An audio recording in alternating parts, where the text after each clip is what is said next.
তুমি তোমার পরিবারকে আদেশ করো কিসের? বিসসলাতি, সলাতের জন্য, নামাজ আদায়ের জন্য। নিজে শুধু নামাজ পড়লে হবে না, পরিবারের সদস্যদেরকেও আদেশ করতে বলেছেন আল্লাহ তাআলা।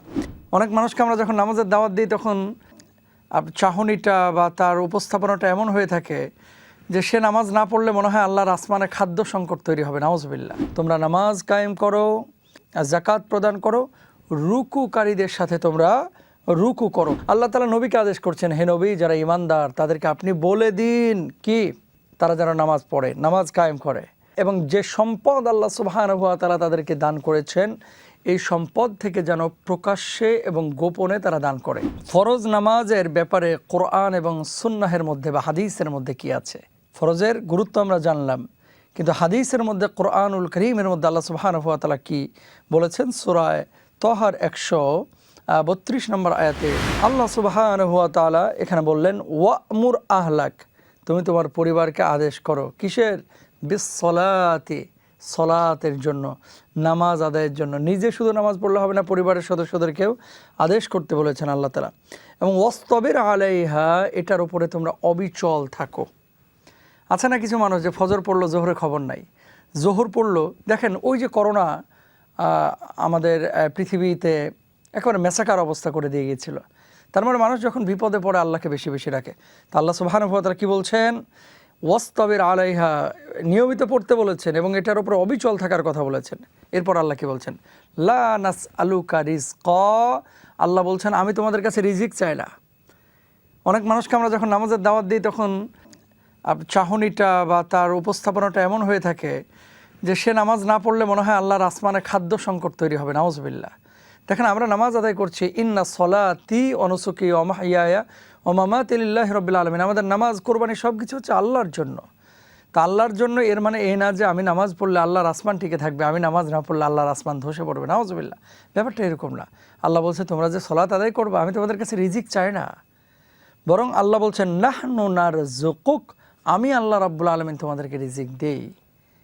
তাহলে আল্লাহ তাআলা আমাদেরকে নামাজের আদেশ এই সূরা তহার 132 নম্বর আয়াতের মাধ্যমে করেছেন। শুধু এই সূরা না, সূরা বাকারার মধ্যেও আমরা দেখি যে 43 নম্বর আয়াতে আল্লাহ সুবহানাহু ওয়া তাআলা কি বলছেন? ওয়া আকিমুস সালাতা ওয়া আতুজ যাকাতা ওয়ারকাউ মা'আর রাকিঈন, তোমরা নামাজ কায়েম করো, যাকাত প্রদান করো, রুকুকারীদের সাথে তোমরা রুকু করো। প্রিয় দর্শক ভাই এবং বোনেরা, তাহলে দেখেন এরকম একটি একটি করে একটা দুইটা না 80টার উপর আয়াত। আলহামদুলিল্লাহ, যদি সময় থাকতো আমি বলতে পারতাম, যেহেতু প্রোগ্রামগুলো সময়ের স্বল্পতা আছে এজন্য আরও বেশি আয়াতের দিকে যাচ্ছি না। তাহলে এই আয়াতগুলির মাধ্যমে আমরা স্পষ্টভাবে বুঝতে পারলাম যে নামাজকে আল্লাহ সুবহানাহু ওয়া তাআলা ফরজ করেছেন আমাদের উপরে। যারা মুসলমান দাবি করি, যারা ইমানদার দাবি করি, প্রত্যেকটি মানুষের উপরে নামাজ আল্লাহ সুবহানাহু ওয়া তাআলা এমন আয়াত দিয়ে ফরজ করে দিয়েছেন। রাসূল আকরাম সাল্লাল্লাহু আলাইহি ওয়াসাল্লাম এবার হাদিসের মধ্যে কি বলছেন?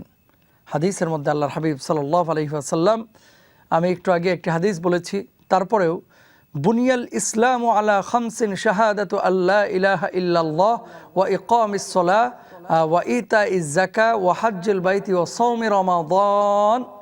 রাসূল আকরাম সাল্লাল্লাহু আলাইহি ওয়াসাল্লাম বলছেন ইসলাম 5টি বিষয়ের উপরে ভিত্তিশীল। এর মধ্যে ঈমান আনা, কালেমার সাক্ষ্য দেওয়া আর কি, আল্লাহ ছাড়া কোনো মাবুদ নাই, মুহাম্মদ রাসূলুল্লাহ সাল্লাল্লাহু আলাইহি ওয়াসাল্লাম আল্লাহ রাসূল, তারপরে নামাজ কায়েম করা, যাকাত আদায় করা, হজ করা, রমজান মাসে রোজা রাখা।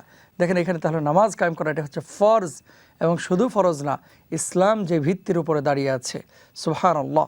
আল্লাহ সুবহানাহু ওয়া তাআলা এরপরে দেখেন সূরা ইব্রাহিমের 31 নম্বর আয়াতের মধ্যে বলছেন, কুল্লি ইবাদিয়াল্লাযীনা আমানু ইয়াকিমুস সালাতা ওয়া ইউনফিকু মিম্মা রাযাকনাহুম সিররান ওয়া আলানিয়াতাম মিন ক্বাবলি আন ইয়াতিয়া ইয়াউমুন লা বাইউন ফীহি ওয়ালা খিলাল। সুবহানাল্লাহ, সুবহানাল্লাহ। আল্লাহ তাআলা নবীকে আদেশ করছেন, হে নবী, যারা ঈমানদার তাদেরকে আপনি বলে দিন কি তারা যেন নামাজ পড়ে, নামাজ কায়েম করে, এবং যে সম্পদ আল্লাহ সুবহানাহু ওয়া তাআলা তাদেরকে দান করেছেন এই সম্পদ থেকে যেন প্রকাশ্যে এবং গোপনে তারা দান করে। ওই দিন আসার পূর্বেই, যেই দিন বেচা কিনার আর কোনো সুযোগ থাকবে না। বুঝেছেন তো কি বলতে চেয়েছে আল্লাহ সুবহানাহু ওয়া তাআলা? নবীকে বলছেন আপনার উম্মতকে বলে দেন যে তারা যেন নামাজ আদায় করে, তারা যেন আল্লাহর দেওয়া প্রদত্ত সম্পদ থেকে ব্যয় করে।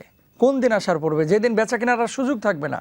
কোন দিন? সেই দিন মালাকুল মাউত আজকে আসবে, আপনার আমার রূহটাকে নিয়ে চলে যাবে।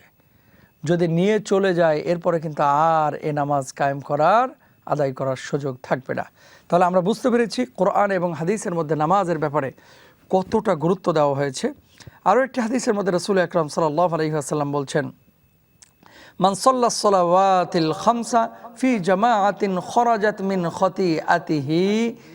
রাসূল আকরাম সাল্লাল্লাহু আলাইহি ওয়াসাল্লাম বলছেন, কেউ যদি 5 ওয়াক্ত নামাজ আদায় করে তাহলে আল্লাহ সুবহানাহু ওয়া তাআলা তার ভুল ত্রুটিগুলো ক্ষমা করে দেন, পাপগুলো মুছে দেন। ঘরের সামনে, বাড়ির সামনে যদি একটা নদী থাকে, স্বচ্ছ পানির প্রবাহিত নদী, সে নদীতে একজন মানুষ যদি 5 বার গোসল করে, যেমনইভাবে তার শরীরের মধ্যে কোনো ধরনের নাপাকি, ময়লা এগুলো থাকে না, ঠিক তদ্রূপভাবে একজন মানুষ 5 ওয়াক্ত নামাজ আদায় করলে আল্লাহ সুবহানাহু ওয়া তাআলা তার শরীরের সমস্ত গুনাহ খাতাগুলি এভাবে ধুয়ে মুছে মাফ করে দেন। সুবহানাল্লাহ।